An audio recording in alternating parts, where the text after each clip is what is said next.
നമസ്കാരം. മിസൈൽ ആക്രമണത്തെ ചെറുക്കാൻ ബ്ലാക്ക് ഔട്ട്. ഇത് രാജ്യം മുഴുവൻ ഇന്ന് ചർച്ചയാണ്. കേരളമടക്കം എല്ലായിടത്തും യുദ്ധത്തെ നേരിടാൻ മോക്ക് ഡ്രില്ലും നടത്തി. ശത്രു രാജ്യത്തിന്റെ മിസൈലുകളെ ജനവാസ കേന്ദ്രത്തിൽ നിന്നും അകറ്റുന്നതിന് വേണ്ടിയാണ് കുറ്റാകുറ്റിയിട്ട് സൃഷ്ടിക്കുന്ന ബ്ലാക്ക് ഔട്ടിലൂടെ ലക്ഷ്യമിടുന്നത്. പാകിസ്ഥാനുമായുള്ള യുദ്ധ സാഹചര്യം അനുദിനം കൂടുകയാണ്. അതുകൊണ്ട് തന്നെ അതിർത്തി ഗ്രാമങ്ങളിൽ ബ്ലാക്ക് ഔട്ട് സ്ഥിര സംഭവമായി മാറുന്നു. ഇത് ചാനലുകളിലൂടെ മലയാളികളും അനുഭവിച്ചറിയുന്നു. പക്ഷേ ഏതെങ്കിലും സാഹചര്യത്തിൽ തിരുവനന്തപുരത്ത് അടിയന്തരാവസ്ഥ ഉണ്ടായാൽ നഗരത്തിന്റെ പല മേഖലകളിലും ബ്ലാക്ക് ഔട്ട് നടക്കില്ല. സ്മാർട്ട് സിറ്റി പദ്ധതിയുടെ ഭാഗമായി നഗരത്തിന്റെ പല ഭാഗങ്ങളിൽ സോളാർ തെരുവ് വിളക്കുകൾ സ്ഥാപിക്കുകയുണ്ടായി. സൗരവൈദ്യുതി ഉൽപാദനത്തിലൂടെ പ്രവർത്തിക്കുന്ന ഈ തെരുവ് വിളക്കുകൾ മുൻപുണ്ടായിരുന്ന തെരുവ് വിളക്കുകളേക്കാൾ മികച്ചതാണ്. രാത്രി 6 മണിയാകുമ്പോൾ കത്തുന്ന ഈ സോളാർ വഴി വിളക്കുകൾ അടുത്ത ദിവസം രാവിലെ 6 മണി കഴിയുമ്പോൾ തനിയെ അണയും. ഈ ലൈറ്റുകൾ സ്ഥാപിച്ചതോടെ അവിടെയുള്ള KSEBയുടെ ലൈറ്റുകൾ മാറ്റുകയും ചെയ്തു. സ്മാർട്ട് സിറ്റി പദ്ധതിയുടെ ഭാഗമായി സ്ഥാപിച്ച സോളാർ വഴി വിളക്കുകൾ പഴയ ലൈറ്റുകളെക്കാൾ കാര്യക്ഷമമായി പ്രവർത്തിക്കാൻ കഴിവുള്ളവയാണ്. പക്ഷേ ഈ സംവിധാനത്തിന് ഒരു ചെറിയ പ്രശ്നമുണ്ട്.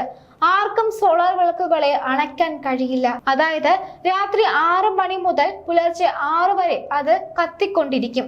തിരുവനന്തപുരം നഗരത്തിന്റെ പല ഭാഗത്തും ഈ സോളാർ ലൈറ്റുകൾ സജീവമാണ്. അതായത് ഈ മേഖലയെ കുറ്റാകുറ്റിയിരുട്ടാക്കുക അസാധ്യമാണ്.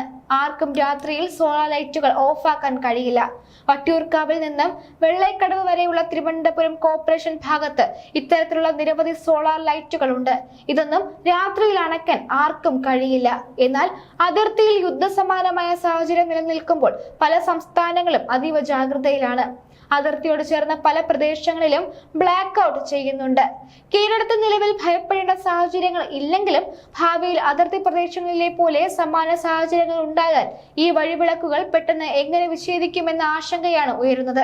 ഈ സോളാർ വഴിവിളക്കുകൾ വിച്ഛേദിക്കാനുള്ള സംവിധാനം സാധാരണക്കാരന് കാണാൻ കഴിയുന്നിടത്തില്ല. ലൈറ്റുകൾ വിച്ഛേദിക്കുന്നതിനായി 12 അടിയോളം ഉയരമുള്ള തൂണുകളിൽ സ്ഥാപിച്ചിട്ടുള്ള ലൈറ്റുകളിൽ കോണിപ്പടി വെച്ച് കയറേണ്ട അവസ്ഥ വരും. ഇത് അസാധ്യമാണ്.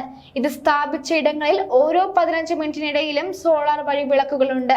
സൗരവൈദ്യുതി ഉൽപാദനത്തിലൂടെ തിരുവനന്തപുരം നഗരത്തെ പൂർണ്ണമായും സൗരോർജ്ജ നഗരമാക്കുന്ന പദ്ധതിയാണ് സോളാർ സിറ്റി. 2023 അവസാനത്തോടെ നഗരത്തിലെ എല്ലാ സർക്കാർ ഓഫീസുകളിലും അക്ഷയ ഊർജ്ജ സ്രോതസ്സുകളായ സൗരോർജ്ജം, കാറ്റൂർജ്ജം എന്നിവയുടെ സാധ്യതകൾ പൂർണ്ണമായും ഉപയോഗപ്പെടുത്തി സ്വയം പര്യാപ്തത കൈവരിക്കാനാണ് പദ്ധതിയിലൂടെ ലക്ഷ്യമിടുന്നത്. 10.2 മെഗാവാട്ട് വൈദ്യുതി ഇതുവഴി ലഭ്യമാകും. സ്മാർട്ട് സിറ്റി, അനർട്ട്, നഗരസഭ എന്നിവയുടെ നേതൃത്വത്തിലാണ് പദ്ധതി നടപ്പാക്കുന്നത്. നിയമസഭ, യൂണിവേഴ്സിറ്റി, പബ്ലിക് ലൈബ്രറി എന്നിവിടങ്ങളിൽ സോളാർ സ്ഥാപിച്ചു. ഇതിന്റെ ഭാഗമായാണ് നഗരത്തിൽ ഉടനീളം സോളാർ വഴിവിളക്ക് സ്ഥാപിച്ചത്. ഈ വഴിവിളക്ക് അനിവാര്യതയുണ്ടായാൽ ഓഫ് ആക്കാനുള്ള സൗകര്യം ഒരുക്കേണ്ടതായിരുന്നു. വികസന പ്രവർത്തനത്തിൽ എല്ലാ സാധ്യതകളും മുൻകൂട്ടി കാണേണ്ടതുണ്ട്. യുദ്ധ സാഹചര്യം ഉണ്ടാകുമെന്ന് പോലും ആലോചിക്കാതെ വെച്ച സോളാർ ലൈറ്റുകളാണ് ഇപ്പോൾ തിരുവനന്തപുരത്തെ ആശങ്കയ്ക്ക് കാരണം.